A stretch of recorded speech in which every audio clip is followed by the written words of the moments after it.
कर्म, law of Karma, इसके ऊपर भी काफ़ी डीपली बताया है मैडम ब्लाउत्स्की ने।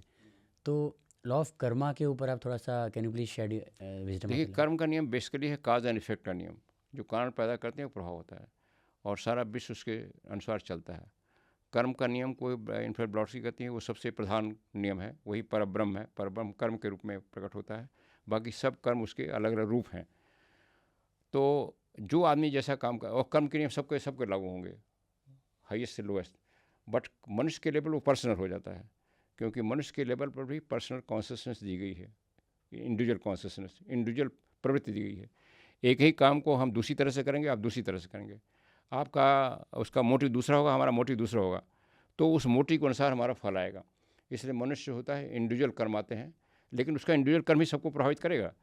मान लीजिए हम दो आदमी हैं, तो एक आदमी कोई गलत मोटिव से काम कर रहा है, तो गलत मोटिव प्रभाव उस पर आएगा, लेकिन हम पर भी आएगा। अगर हम जानते हुए उसको नहीं बताए कि भाई तुम गलत काम कर रहे हो, उसको मारेंगे नहीं, बट उसको कम से कम बताएं कि तुम गलत काम कर रहे हो। अगर नहीं बताया तो फिर उसका प्रभाव आएगा, और नहीं चुपचाप रहे तब भी प्रभाव आएगा।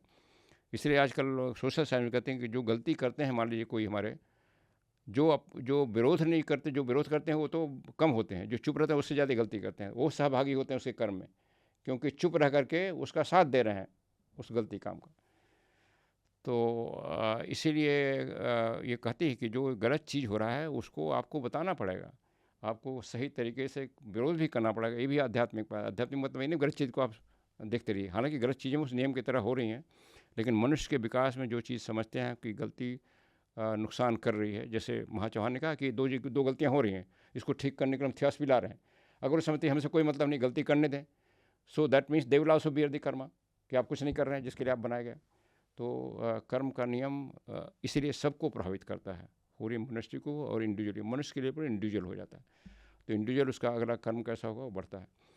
लेकिन ये दिया गया है कि पुनर्जन्म के जो सिद्धांत है वह कर्म का नियम साथ साथ चलता है।